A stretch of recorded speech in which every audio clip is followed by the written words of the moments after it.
I spent years wanting to watch this show because I wasn't allowed to as a teenager. More than 20 years later, I finally watched all 8 seasons and I have some thoughts. I have to be honest. I initially gave up on this show. I joined Paramount Plus to watch from, and in between weekly episodes, I had the chance to check out productions I had never had access to before. For years, I looked for Charmed on other streaming platforms because I remember it being on TV when I was a teenager, but my siblings and I were not allowed to watch it. Did you grow up having limited access to TV too? In my household, some channels were forbidden, so to speak. I had only accidentally seen a couple of episodes of this widely popular show at a friend's place. This made it even more appealing to me. Being forbidden and about witches, I was too curious, and over 20 years later,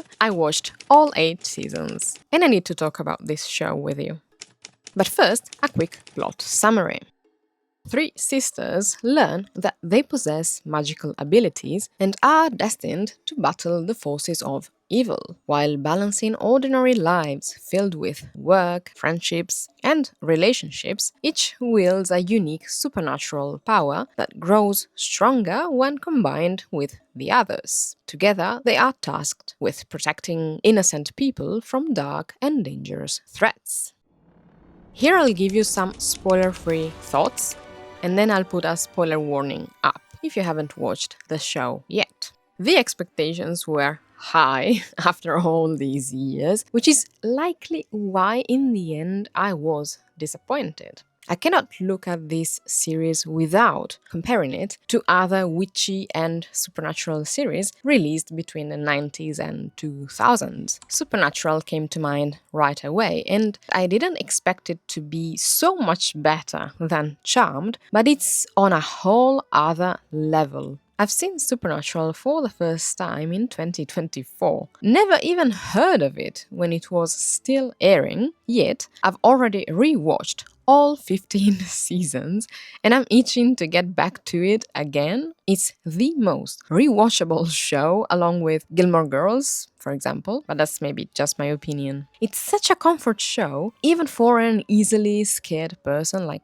myself, that I had to pause and think, what makes Supernatural so much more enjoyable than Charmed? Why do fans keep coming back? The chemistry between cast members as well as the main characters makes a huge difference, I believe. I didn't want to know anything about the drama behind Charmed, so I didn't watch any interviews or read any reviews. This is what I felt, though. Something was off in Charmed. Not only the plot was often silly, but the main characters were either insufferable here and there or not fully believable. Yes, I appreciated that each sister had a defined personality, even when I didn't like it. But I'm convinced that Supernatural did a better job in that too. Sam and Dean are real people to me, with all their flaws and their humor and so on. But even more recent series that remind me of these two did a better job than Charmed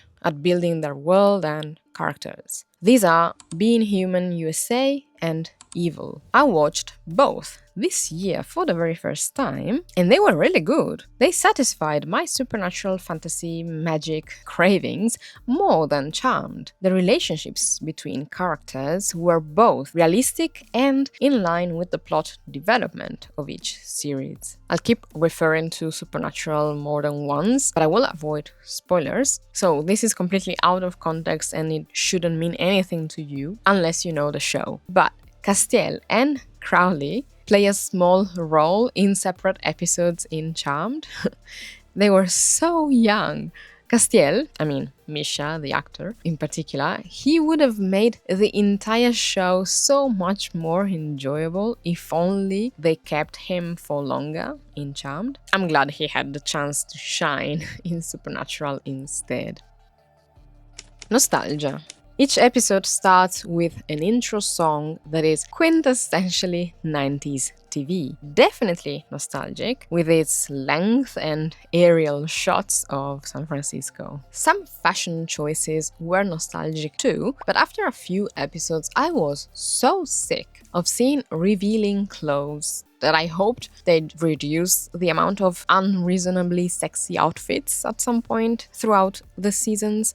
But nope. And this reminds me of the ridiculous portrayal of women in media in my formative years. I often forget why I was always so insecure, ashamed of my body, even when, in today's standards, there was nothing wrong with it. I don't even have any photos of myself because I despised my face and body. And now I regret it, as my body is falling apart due to illnesses and there's no going back now. I spent all my teenage and young adult years hearing, on one side, a conservative take that made me feel ashamed of being a woman, being told that if I ever wore a skirt, I'd be attracting perverts and it would be my fault. And on the other side, seeing unattainable body images on all media, being bombarded by ads with half-naked women who were so skinny they looked ill, yet we were expected to look like them. Well, this TV show is just another example of this sick portrayal. Maybe these girls seem independent and powerful on a surface level, but they are just another tool in the wrong hands. They contributed to ruin the perception of the female body for a whole generation. It may sound exaggerated, but look at today's revival of the whole skinny girl trend. It's dangerous, and while now it's pushed by social media, 20 to 30 years ago, TV and magazines did the same to my generation. In Charmed, the only character who was dressed somewhat decently for most of the show was Piper. In some episodes, though, instead of respecting her, they made fun of her preference and made her wear revealing clothes as a key part of the plot of that episode. So damn annoying and unnecessary. Okay, enough rambling, sorry, I had to say something about this. And yes, Supernatural made similar mistakes, but they also redeemed themselves over time. There will be spoilers going forward, so you've been warned. Plot issues. Am I the only one who, since the very beginning, thought that Piper was the protagonist? I don't know, she seemed at the center of the story, not as replaceable as her sisters, for example. Demons were the most prevalent enemy and evil creature in the show. We only see vampires twice in 8 seasons. I wonder if this was a clear position taken by the producers, so to separate Charmed from Buffy and all vampire stories that became popular in the first decade of the century, Vampire Diaries and so on. Prue becoming a photographer was utter nonsense. Why did they do it? The previous episode, or a couple of episodes before that switch, there was a mention to her being incapable of taking photos or something similar that made the choice absurd. Now we're supposed to buy it, that she is a super talented photographer out of the blue and that people should hire her right away. Oh, come on. But this is just one of the examples of the incoherent plot choices, mainly in the first few seasons. It seemed as if the writers, directors, producers, whoever was in charge of this, forgot what they had decided for the main characters or even the events that took place a couple of episodes or seasons earlier. Did they count on people to forget about it since the show was released weekly? Would they have paid more attention to their own plots had they known about streaming platforms? If you watch multiple seasons in a few days or weeks, you cannot help but notice these incongruencies. Yet another key difference from Supernatural. You can count on the world building and main plot lines to make sense, even if they're spread throughout double the seasons as Charmed. I knew that the actress playing Prue was going to be replaced at some point in the series because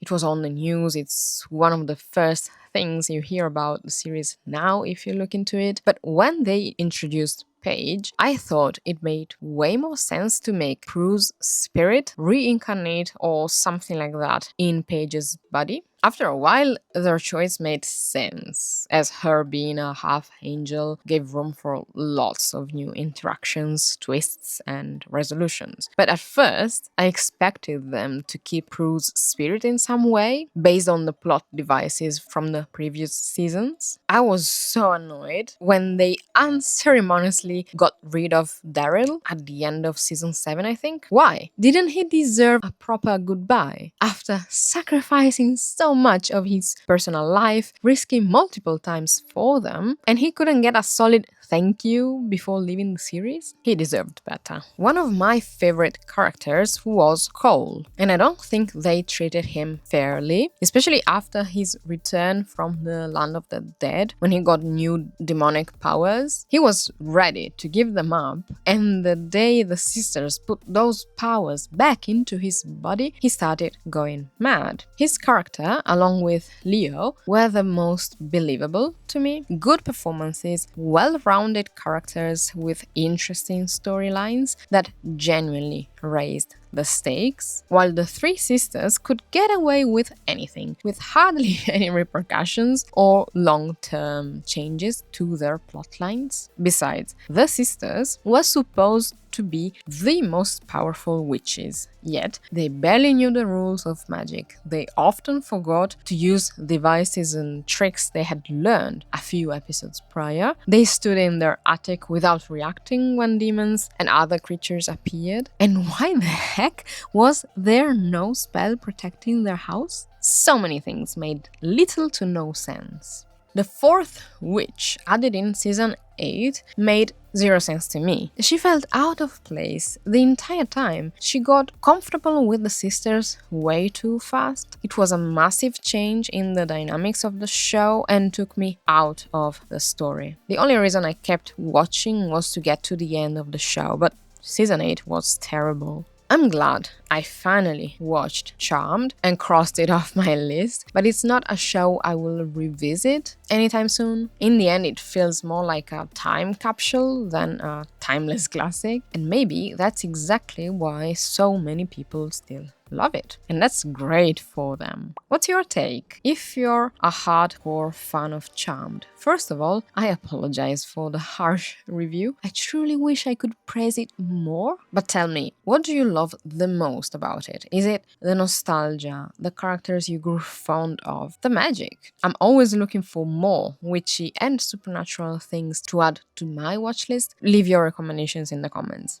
please. And now that you watched this, check out the video on the screen. Don't forget to like and hype this video if you enjoyed it. Thank you so much for watching, and I will see you in the next one.